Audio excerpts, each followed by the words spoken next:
자, 센 반비례 그래프 개념 살짝 정리하고 반비례는 이해하고서 문제풀이를 할 때 선생님이 요령을 조금씩 알려줄 건데 그걸 알고 나면 문제 푸는 게 너무 쉽습니다.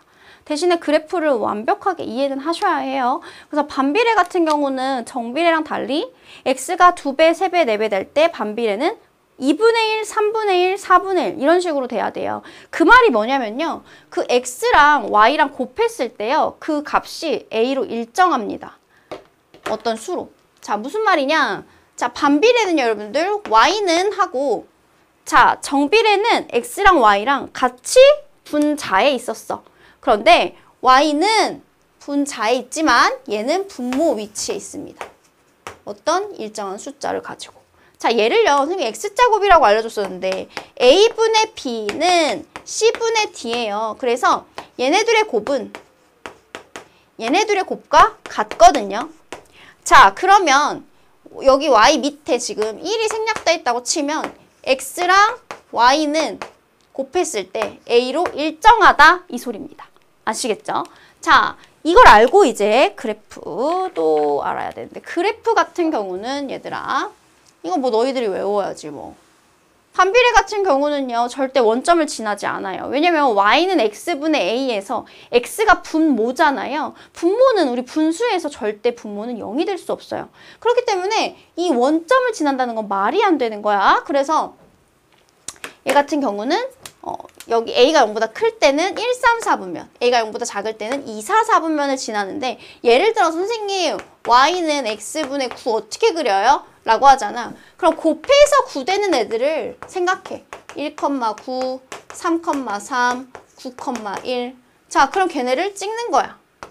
근데 걔네만 있겠어? 음수도 있겠지. 마1, 마9, 마3, 마3, 마9, 마1. 그래서 그러니까 한쪽에서 한 쌍을 그려주는데 자, 1, 4분면. 얘는 3, 4분면이니까 1, 4분면과 3, 4분면에 그려준다고 생각하시면 되세요. 아시겠죠? 그래서 1,9, 3,3, 9,1 해서 둥글게 이렇게 절대 좌표축에 닿지 않도록 그려주시면 됩니다. 자, 마찬가지예요. 그래서 얘도 이렇게 절대 닿지 않게 찍으신 다음에 이런 식으로 그려주시면 돼요. 근데 이제 여기서 지금 또 외워야 되는 건 뭐가 있냐면 얘가 절대값이 작을수록 이 좌표축에 늘어붙어 있다고 생각하시면 돼요. 작을수록. 절대값이 작을수록이야. 알았지? 그래서 요거는 무조건 필기하셔서 암기하는 시간 가져야 합니다. 무조건 문제 풀지 마세요. 제발 필기하세요. 글씨 쓰기 싫어하는 사람들 꼭 필기하세요. 자, 그럼 이제 반비례 문제풀이 하러 갈게요. 선생님은 정비례보다 반비례가 더 재밌어요. 자, 반비례 같은 경우는 더 쉽다고 했어. 왜냐하면 x와 y의 곱이 일정하다고 얘기했잖아. 이거를 x자곱을 해가지고 x, y는 a 이꼴로 봐. 이게 더 재밌어.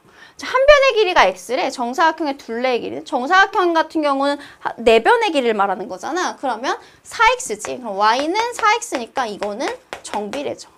자, 2번 가볼게요. 하루 24시간 중에 깨어있는 시간은 x시간, 잠을 자는 시간은 y야. 야, 깨어있는 시간, 잠을 자는 시간 더해서 24 아니야? y는 24 빼기 x 이렇게 함수식으로 나타낼 수 있죠.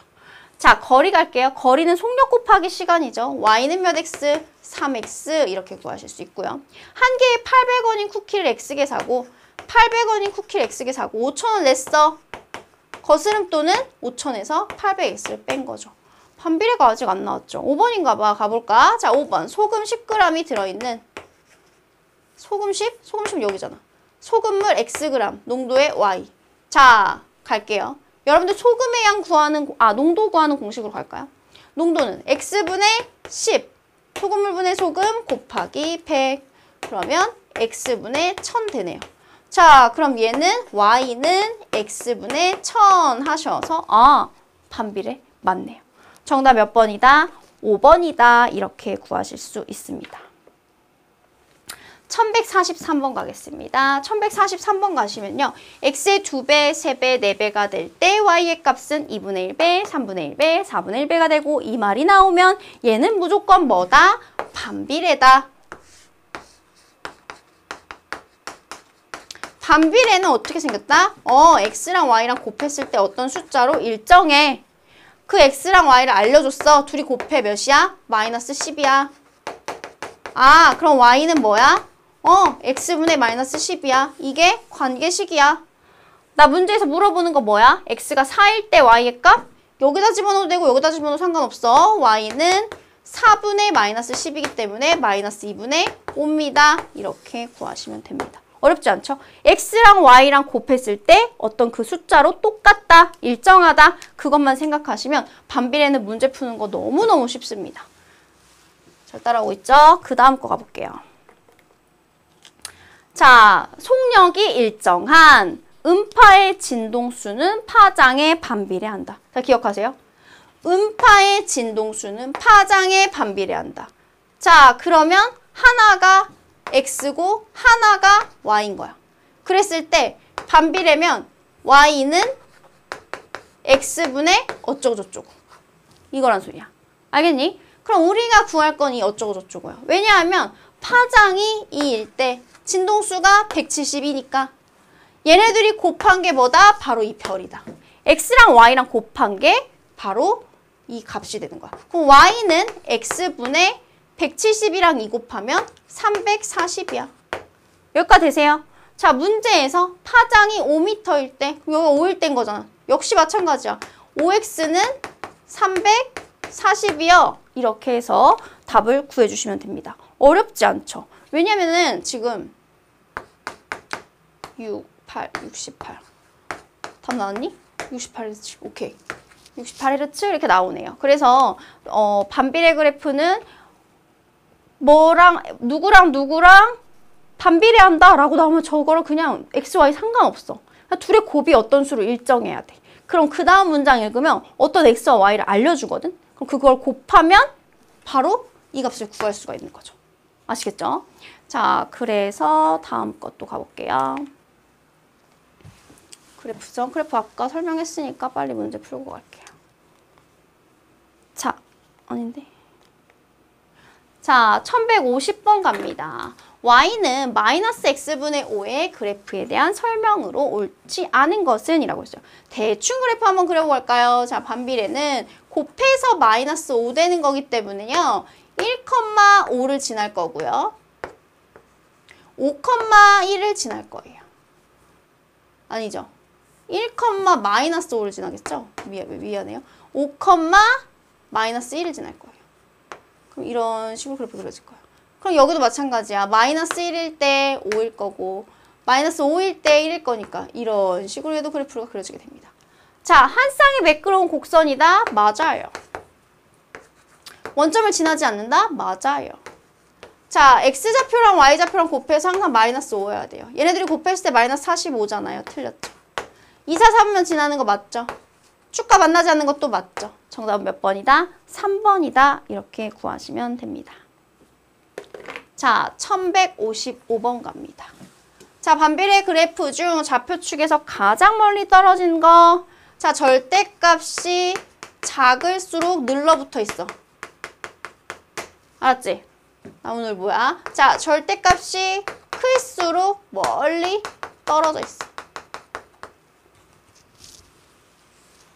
큰 애는 먼저 떠나는 거예요. 큰 애는 멀리 떨어져 있어. 자, 각각의 절대값을 1번부터 써볼게요. 1번의 절대값은 5고요. 2번의 절대값은 1이고요. 3번의 절대값은 3분의 1이고요. 4번의 절대값은 마이너스 3이고요. 5번의 절대값은 마이너스 5분의 1입니다. 자, 가장 멀리 떨어진 애, 큰 애라 그랬죠? 큰 애가 집에서 멀리 나가는 거야. 자, 그래서 멀리 떨어질 거니까 절대값이 큰 애를 고르면 정답은 몇 번이다? 1번이다. 이렇게 구하실 수 있습니다. 아시겠죠? 자, 그 다음에 1160번 갑니다. 진짜 쉬워, 반비례. 자, 내가 뭐라고 했어, 반비례는? x좌표랑 y좌표랑 곱한 게 a값이라 그랬지.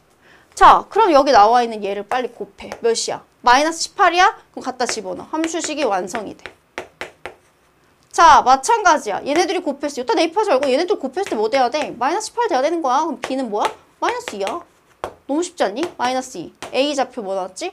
마이너스 18. 해서 답 구하시면 되겠죠. 이해되시나요? 자, 반비례는 뭐다? x랑 y랑 곱했을 때 그 숫자가 그 분자의 상수 a값이랑 같다. 자, 1166번 갑니다. X좌표와 Y좌표가 모두 자연수인 점이야. 자, 이 문제는요, 두 가지 유형으로 나옵니다. 자연수냐, 정수냐. 정수면은 마이너스 된다는 소리예요. 그런데 X좌표와 Y좌표가 모두 자연수이려면 몇 사분면에 있어야 되냐면 1사분면 위에 있는 애들만 말하는 소리야. 자, 그러면 생각해봐, 얘들아. 얘네끼리 곱했을 때 12가 되는 자연수를, 즉 12의 약수를 구해주시면 됩니다. 1,12, 2,6, 사례대로 3,4, 6,2, 12,1 이렇게 5개 맞나요? 1,12, 2,6, 3,4, 4,4 안 했지? 왜 이러는 거? 그래서 총 이렇게 6쌍을 써주시면 됩니다. 어렵지 않죠? 거의 다 했다. 자, 1169번 갑니다. 여러분들 반비례 그래프는요, 이거 그래프 딱 봤을 때, 원점을 지나지 않고 한 쌍의 매끄러운 곡선이야? 반비례잖아. 그럼 y는 x분의 하고 여기를 구하면 되는데, 내가 뭐라 그랬지? 반비례 그래프는 x좌표랑 y좌표랑 곱한 게 이 수로 일정하다 그랬지. 그러면 여기 그래프를 보면 좌표 하나는 꼭 주어질 거야. 읽어. 뭐, 6,2. 둘이 곱해. 몇이야? 12. 이렇게 되는 거야. 그러면 정답 몇 번이다? 3번이다. 이렇게 쉽게 구하실 수 있습니다. 자, 1173번 갑니다. 더 쉬워, 이거는. 이거는 1조 컷 문제야. 얘들아, 이 C라는 애는 여기 위에 점이잖아, 이 그래프. 그럼 내가 이 C좌표를 뭐 P, Q로 가볼게. 자, 이 P, Q라는 애는 P, Q야. 즉, X로 P만큼 가고 Y로 Q만큼 가죠. 자, 그러면 P 곱하기 Q가 지금 OB랑 BC인데 그게 바로 직사각형 넓이 구하는 공식 아니야? P랑 Q랑 곱하면 뭐야? 15잖아. 정답 뭐야? 15. 아이고, 단위 없죠. 정답은 15. 끝. 몇 번? 4번. 이런 것도 나와. 여기가 사각형이 아니라, 아이고, 이렇게 삼각형이네 나와. 그럼 뭐 하면 돼? 얘를 나누기 2 하시면 되죠. 아시겠죠? 자, 1177번. 이제 마지막. 그 정비례와 반비례 그래프가 같이 나오는 거 어렵지 않아. 왜? 그 정비례의 특징, 반비례의 특징만 잘 생각하시면 돼요. 볼게요. 자, 얘 같은 경우는요, 여러분들. 자, 얘네들이 같이 지나고 있는 점 중에서 알고 있는 거. 자, P의 무슨 좌표? X좌표. P의 X좌표를 알려줬어?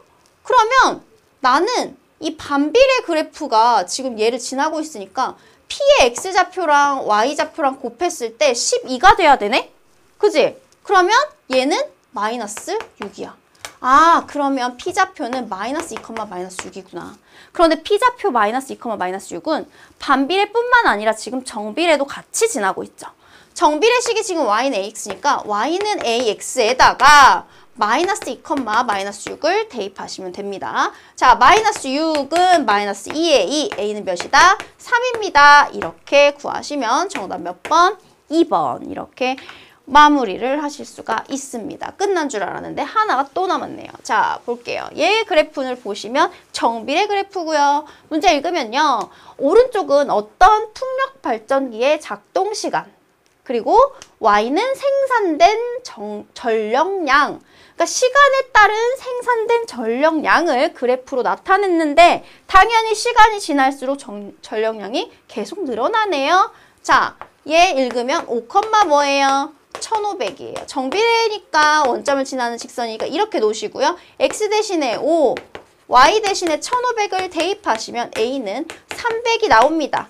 그러면 y는 몇 x? 300x 이렇게 구하실 수가 있고요. 자, 이 상태에서 풍력발전기가 멈추지 않고 작동을 할 때 하루 동안 생산되는 전력량을 구하세요. 자, x에다가 뭐 곱하시면 돼요? 24를 곱하시면 됩니다. x가 24 대입하셨을 때 나오는 그 값이 바로 뭐다?